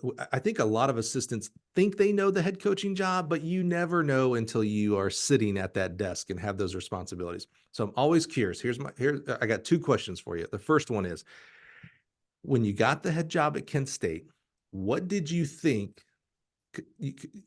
What did you think was going to be hard that ended up being easy for you? So think about fundraising, budgeting, making a schedule, doling out where scholarship money, there's the whole purview of head coaching. There's a lot that you have to do. You may have to go speak at the Kiwanis Club now because you're the head coach, things like that.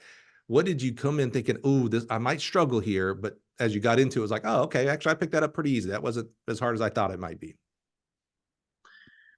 So, I suppose I was probably nervous or whatever. I really don't remember being particularly nervous. I felt reasonably confident that I knew what I was doing, but I was now going to be recruiting, or at least monitoring and watching over the recruiting of an entire track and field operation instead of just an event area, and so that was something that I was wanting to figure out. I don't know that I was wildly nervous about it, but I was wanting to make sure I got to figure out how to do this, and, philosophy about scholarship expenditures. But I enjoyed that. I enjoyed figuring out how to distribute scholarship money. And I feel like that we have figured it out. I was figuring it out at Kent State as a head coach, and I have refined it here at Wichita State. And I feel like we have a good system for distributing scholarship money. And that was something that, was significant right away. And then scheduling is always an annual challenge to figure out all of the nuances of putting together a nice meet schedule. You know what I mean? So I suppose that one was challenging a little bit, because I'm going in there and I'm thinking, well, I got to figure out how much this budget will allow me to do. And so you kind of got to sit down and immediately come up with some sort of but the good news was that out there in Ohio, man, there's lots of good track and field nearby. You don't have to drive far. Right. That whole Mid-American Conference was within a 3-hour drive or something like, you know what I mean? Now once they added Buffalo, that was a little more of a drive, but not much. It wasn't that much more of a drive. And so I loved that. I loved that regional feel. You were in if I remember my history, you were in the thick of it in the MAC, especially near the end at the 2000 time, where we were dropping a lot of men's programs. And that continued, unfortunately. When I was at Ball State, we dropped the men's program. Now they're, the MAC is, it's a pittance of itself. Yeah. Yeah. It's a great women's conference. It's unbelievable. It's actually quite impressive what the men do, considering there's only 4 teams out there.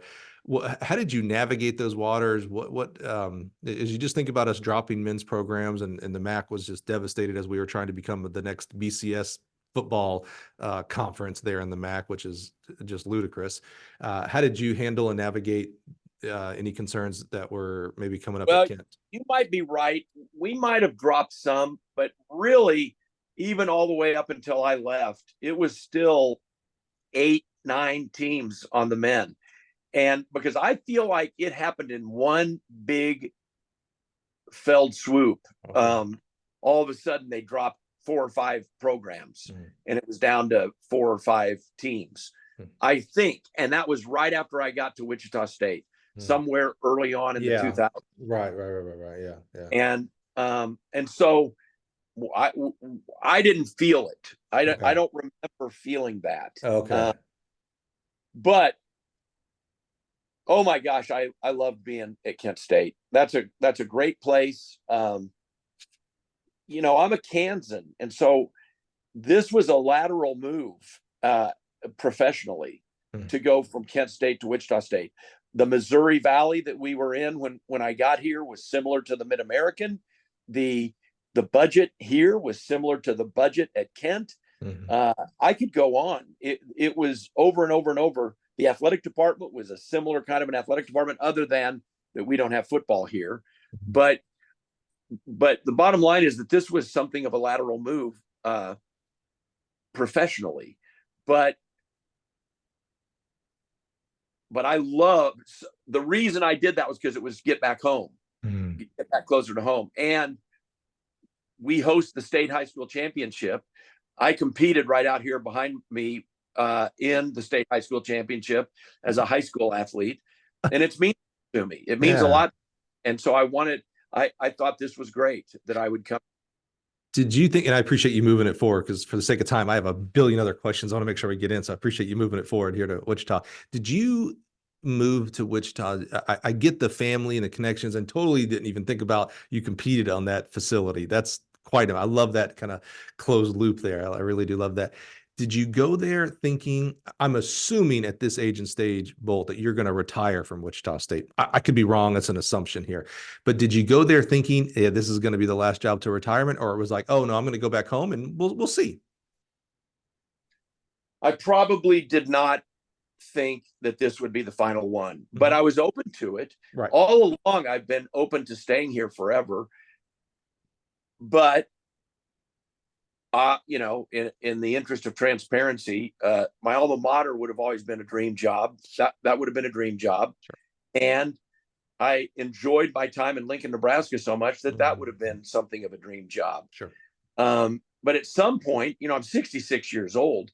At some point, probably somewhere around 60, I started thinking, well, this is a great place. This has been a wonderful place. I've thought that every step of the way, so don't misunderstand. There have been a couple of dream jobs, but other than that, I've been a happy camper here for 24 years. I've been here 24 years. That's and amazing. It's been a great place, a great community, a great athletic department.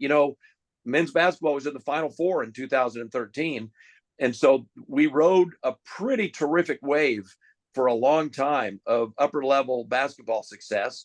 Obviously, I mentioned that because that translated into athletic department success. Right. It was a wonderful time to be a Shocker, and it still is a wonderful time to be a Shocker. We've got a fabulous athletic director that I'm really enjoying working with, and senior women's administrator and all of that. And so this place has been a wonderful career path spot for me. So let's talk more about Washington State. Sorry, WSU is on my head. Wichita State. You mentioned you don't have football. You've been at places that have all had football, some at very high levels, Nebraska, some at, we want to be at high level, so we're going to tank the athletic departments. I'm not specifically mentioning Kent State there, kind of the MAC in general there. And now you're at a place that doesn't have football. Do you think, because you've been at different places, you obviously have friends that all different gamuts that have football and don't have football. Is this a benefit for you as the track coach, or is this a detriment as the track coach? From my perspective, it's a major benefit that we don't have football. And I will tell you that when I was in the Missouri Valley, I haven't heard this comment in quite a while, but when I was in the Missouri Valley, I would hear some of our opponents at other Valley schools, cry the blues a little bit that, geez, not having football is a huge advantage for you guys, because, a football Saturday is a wonderful day for people, for athletes, for the community, for whatever. But other than those 6 Saturdays, it's an army of football players running around an athletic department using up tons of the resources. And thankfully at Nebraska, the Big Red Machine was such that wasn't too bad for us. We certainly understood the hierarchies of college athletics. Football was the mother load, but we still had a wonderful situation. We had good facilities and we were well financed with budget and all that. So it didn't harm us. But I will tell you that both at KU as an athlete, I have recollections of my 2 Hall of Fame coaches having a football manager come down to the stadium in the middle of track practice and go, "Coach, football team's coming down today.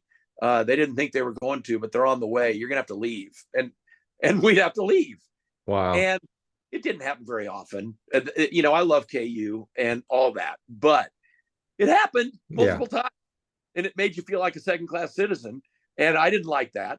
And at Kent State, that beautiful field house, I can remember at the other end of the field house was, garage door, and a rainy day outside, that garage door would open up and here would come the helmets and shoulder pads. And we knew that track practice was getting ready to be over. But like I would tell the athletes, "Hey guys, this is frustrating. I get it. We get kicked out when they come in, but you know what? It's 3 or 4 or 5 times a year. We'll survive it. Come on. This is not that big of a deal." Yeah.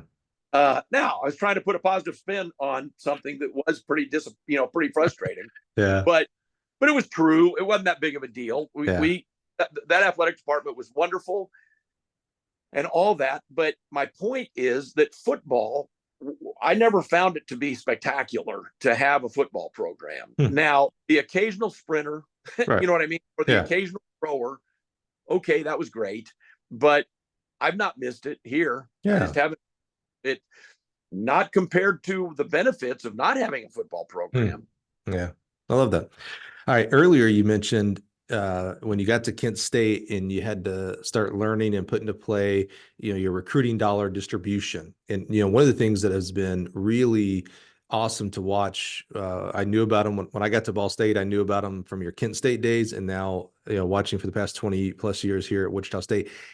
A Steve Rainbolt led team is always going to be a team. You don't load up the sprints and hurdles and have a bad cross country team. You guys are almost like your decathlon. You guys are solid across the board here. And then you'll have those superior athletes that you guys coach up to. How have you at Wichita State, because you've been through different conferences and that changes things, and you've had people come into conferences and lead conferences, that changes how you recruit. I remember when I was at Mississippi State, we were a 12 team 12-team conference. And I remember I left right before Missouri and Texas A&M came in, but I was like, oh man, that would change your recruiting, less walk-ons and things like that, because you got two more good teams. And now with Oklahoma and Texas coming in, oh my God, that's going to change up how they do things tremendously now with 16 teams. Your conference meet looks different at 16 teams as it does 12, et cetera.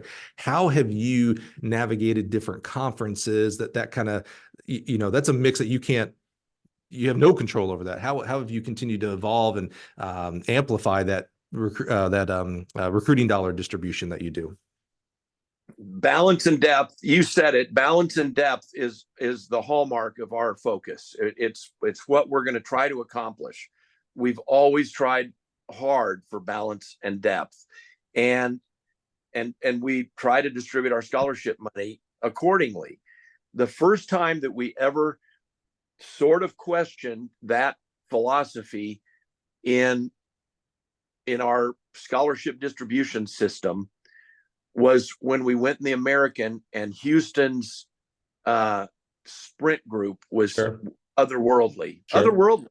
I mean, one of those years in there, I felt like, well, this group has to be in the conversation for greatest sprint group in the history of collegiate track. They were putting like 7 in the finals of the 100 and stuff like that. You're right. They weren't just they were good nationally and really good conference wise as well. I remember this. Yeah, it was ridiculous. Mm-hmm. It was unbelievably tough. And that year that I'm talking about, they set the collegiate record in the 4x1, if I'm not mistaken.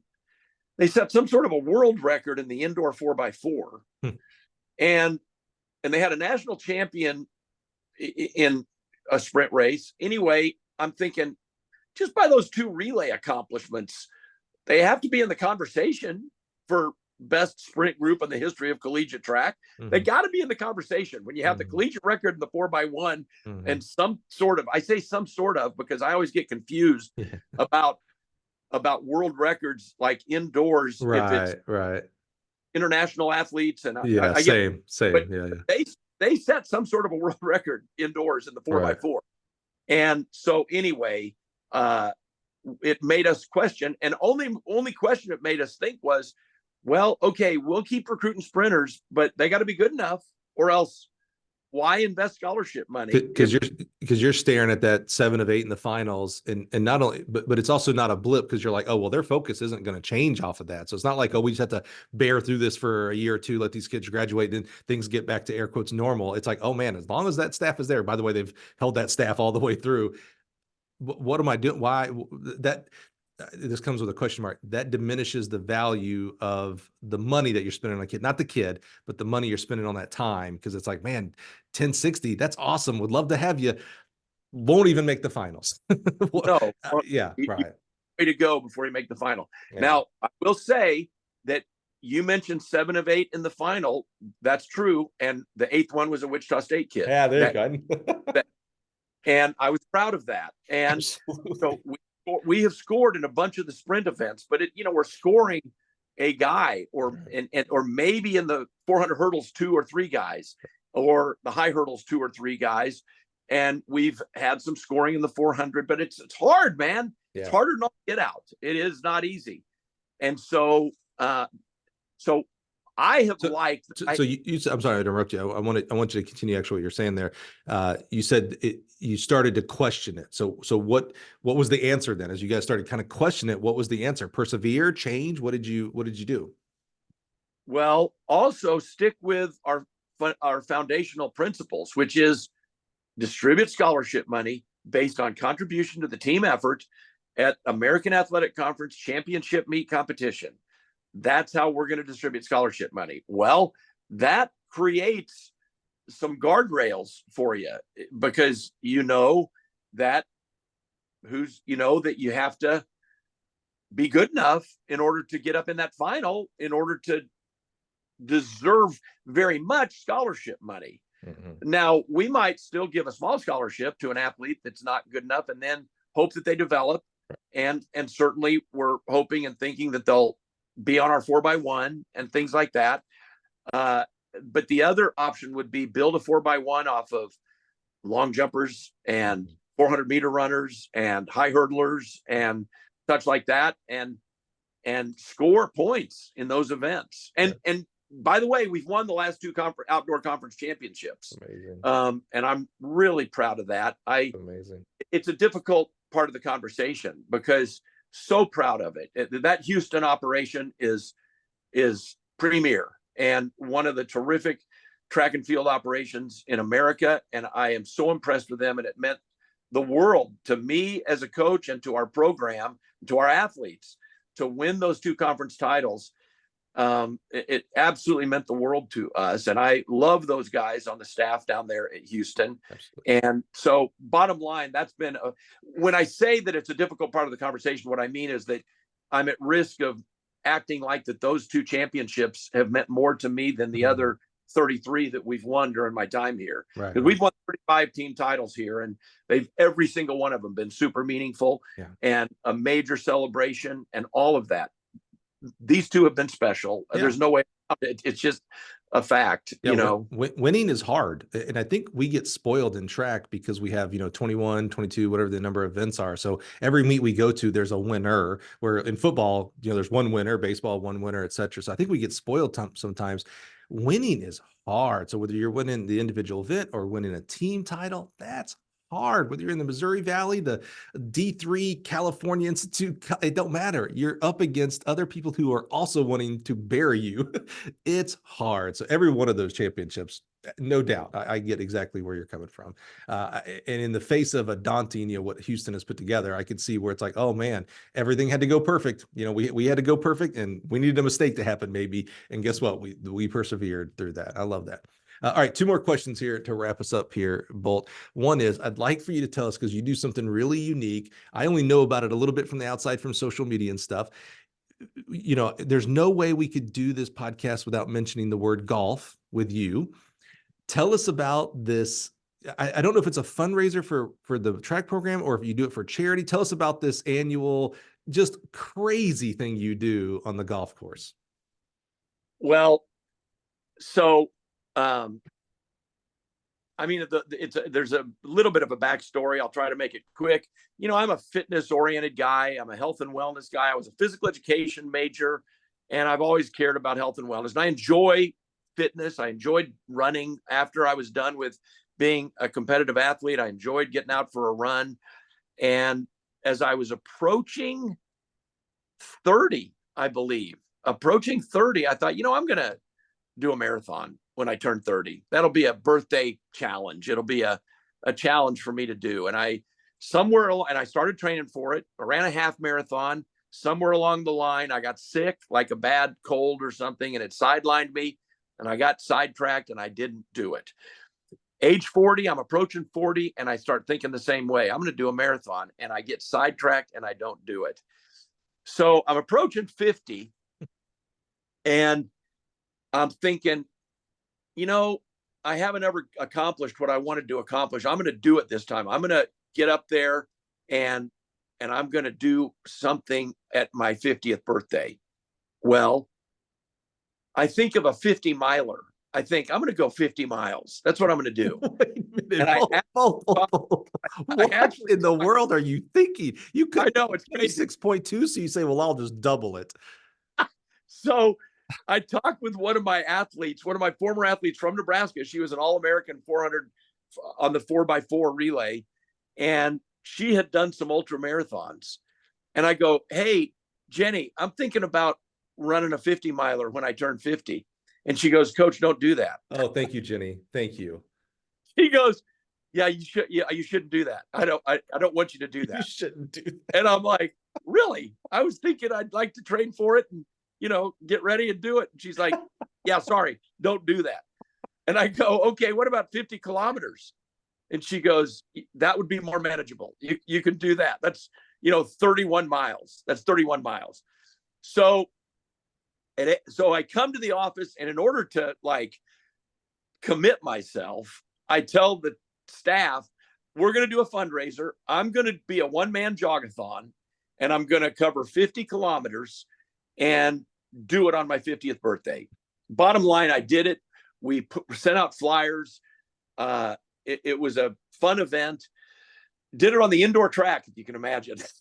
No way. You ran 31 miles on the indoor track. Yes, which is really weird. But anyway, Dude, so how bad did you feel after?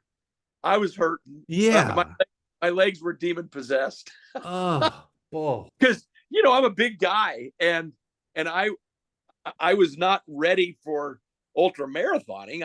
I covered the distance. Now I did some walking. I did quite a bit of walking. Sure. Well, anyway, at that point I wasn't going to do it again, but age 55 starts coming, and I think, you know what? I think I'll do it again.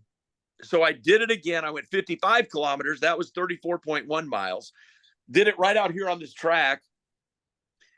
And that was really stupid. That was really not smart because I was hurting so bad. Well, the athletes are playing ultimate frisbee on the infield. The music is going. We turn it into an event. And at 14 miles, I've got 20 miles to go. At 14 miles, I don't think I can keep going. I'm hurting here. I'm struggling. And I think, how far do I have to go? Wait a minute. I've got 20 miles to go. It was daunting. But I walked most of that. Like from that point forward, I was walking, but I made it in 8 hours and 20 minutes. And so then I was into golf, and you mentioned golf, and I was playing golf with a doctor in Kansas City that I randomly got, connected up with.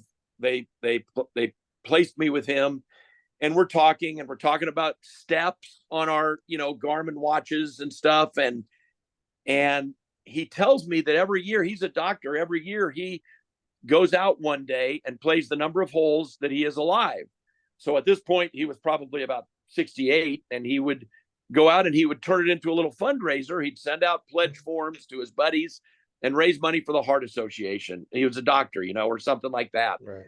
And I thought, son of a gun, that's something I'm not going to run anymore because now I've got 2 total knee replacements. Learn that lesson. Replacements because of these stupid choices. But anyway, I decided that's a pretty good plan. I could walk, and this was when I was 57. So the first year I did it, I was 57 years old, and I walked 57 holes of golf, and I probably covered about 23 miles on foot. But I was walking and playing golf and enjoying it, and we turned it into an event for Shocker Track and Field. And we turned it into a fundraiser and raised a fair amount of money. People would pledge by the hole, or they would pledge by the stroke, or you name it. You know what I'm saying? So then I started doing it every year as an annual challenge, and I did it for 9 consecutive years.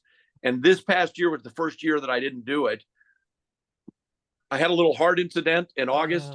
By October, when I was usually doing it, I just was not feeling ready. I didn't feel in shape for it. And I actually had a wrist injury, and one thing or another, I didn't feel like I could do it. But I intend to get back to it.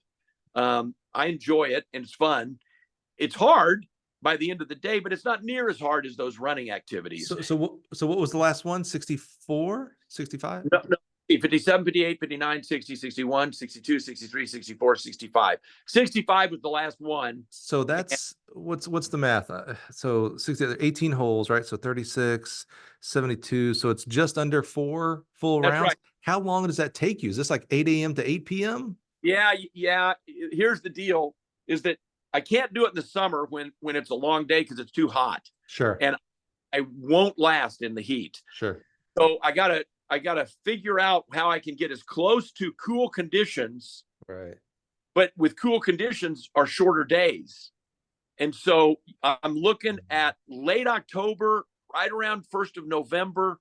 And at that point, I've got like 10 hours and 30 minutes of daylight. And I have to calculate 66 holes and how many minutes per hole I have to make it. And it's only something like 11 minutes per hole. And I got to keep moving. Yeah. That's right. Do you carry your own bags or? Oh, I put my bag on a cart, on a drive cart, and I just walk. Okay. And have somebody, what you might say, caddy for me. Right.